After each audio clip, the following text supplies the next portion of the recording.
Sasuke and Sakura are sitting in the hospital.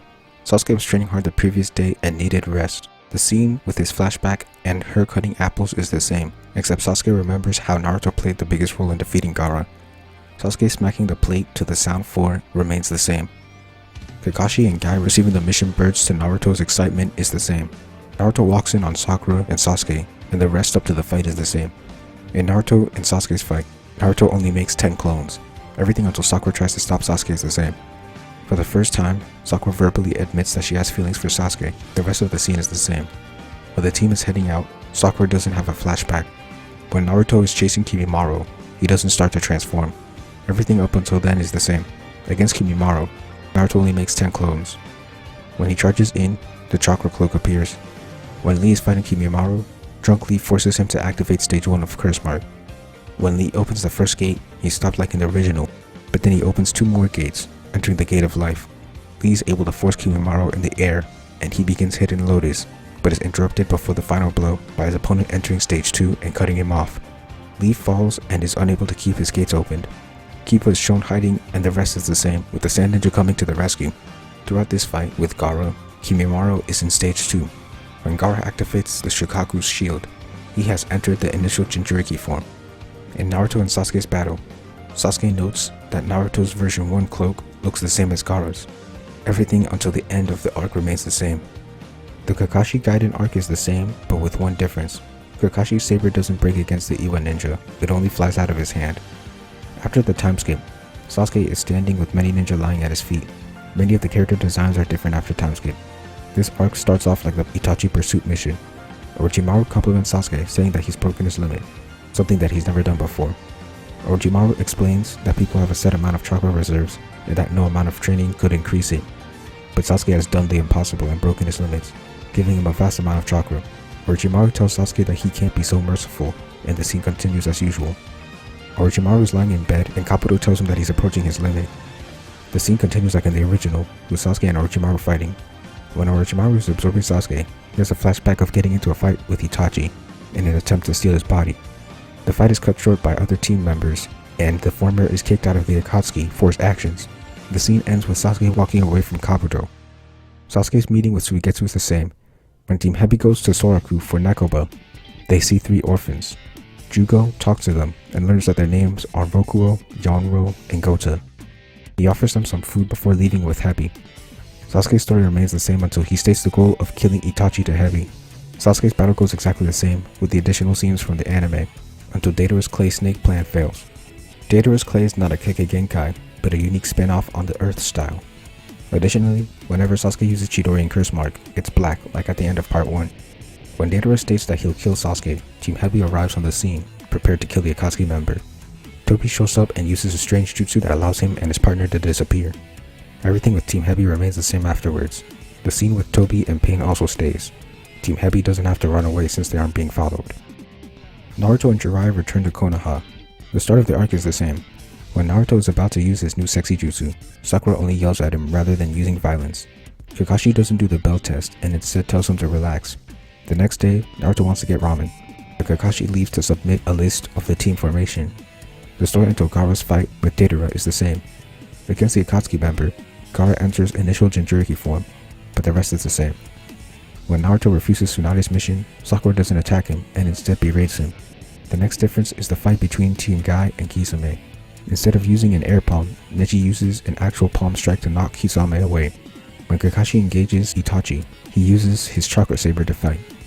The next difference is that when the Konoha ninja are preparing to break the wall, the task is given to Naruto, who summons 2 toads, one that spits wind and the other that spits water.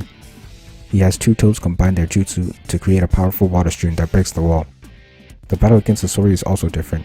When Chio says that she can't defeat Sasori alone, she asks Sakura what jutsu she has. Sakura says that she can use genjutsu, some water style, some earth style, and chakra scalpel. Chio tells Sakura that she will have to use her chakra scalpel to defeat Hiruko. Their conversation about the poison remains the same. After avoiding attacks, Sakura activates Chakra Scalpel and cuts the puppet to pieces. When Sakura attacks the cubic sand, she leaves hand signs and uses a new water jutsu, a short-range attack that releases a powerful blast of water from the user's mouth. Sasori doesn't make a comment about her unnatural strength. When Sakura destroys the third Kazekage, she does so by using Chakra Scalpel. After Sasori reveals his puppet body and goes to attack Shio, Sakura traps Sasori with inner Sakura. The inner Sakura grabs Sasori and holds him in place long enough for Sakura to slice him with her scalpel. Sasori reforms himself, and the battle continues as usual.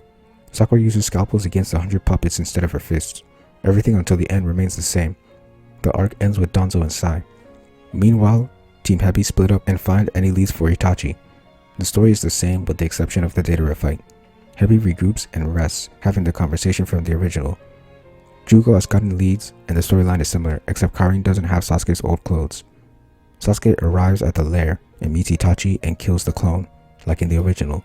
Itachi invites him to the Uchiha hideout. When they arrive, Kisame doesn't want to let them through, so Suigetsu, Jugo, and Karin fight him, and Sasuke goes on ahead. Sasuke and Itachi see each other, and Itachi asks what he sees. Sasuke says that he sees his death, and the battle begins. The initial exchange up until Sasuke using Chidori's spear on the real Itachi is unchanged. Itachi points out that Sasuke doesn't have Mangekyo, but Sasuke informs him that he's broken the limit of his chakra, something that even Itachi hasn't done. Meanwhile, Kisame is fighting Suigetsu, Jugo, and Karin, and they have an epic battle that includes flashbacks and strategy. Itachi points out Sasuke's confidence, and the conversation about the Mangekyo remains the same, as does everything up until the Shuriken duel. After the two finish throwing a storm of Shuriken at one another, Sasuke uses Fireball Jutsu. Itachi counters with a water-style jutsu, cancelling out Sasuke's attack. Sasuke uses a new jutsu, which shoots many small fireballs at once like a shotgun. Itachi counters using a water jutsu, cancelling out each fireball. Sasuke charges and fires Chidori's Senbon. Itachi defeats the Senbon with a wind-style jutsu that fires small crescents of wind. His opponent immediately follows up with the Chidori spear, but it pierces a clone. Itachi gets behind Sasuke with a kunai, forcing him to use Chidori's stream. Itachi jumps back and Sasuke rushes him with a sword in hand. The two grab each other and the clone appears behind Itachi. The battle from here to when Sasuke breaks Tsukiyomi is the same. When Itachi is about to reuse the Amaterasu, Sasuke attacks with the fire style technique, which releases fireballs in rapid succession. Itachi moves around as the stream follows him. Sasuke stops and summons Fuma Shurikens. Shadow Shuriken technique to Sasuke's use of Kirin remains unchanged, except that Sasuke isn't getting exhausted due to breaking his limit and having double the chakra reserves. Itachi gets back up and reveals the Susanoo, explaining that it's his trump card. Sasuke uses summoning jutsu to summon Manda and Garuda. He tells the snake to stall Itachi while he rides the hawk high in the sky. Because Sasuke is in the air, he sits down and closes his eyes, remembering his journey to Ryuji Cave. On the ground, Manda is fighting the Susanoo, but Itachi brings out the Tosuka blade and seals him in the gourd. When Sasuke lands and unsummons Garuda, he enters the Snake Sage mode, though imperfect. Zetsu is surprised that Sasuke knows his technique. Sasuke comments that he's running out of chakra and needs to end the battle quickly. He uses Sage Art and Organic Animation on Susanoo, but it's ineffective. Realizing that he only has enough chakra for one more jutsu, Sasuke starts Chidori and expands it into the form of a giant blade around his hand. Using his final attack, Sage Art Chidori's sword, Sasuke swings the electric blade at the Susanoo, who retaliates with the Tosuka sword.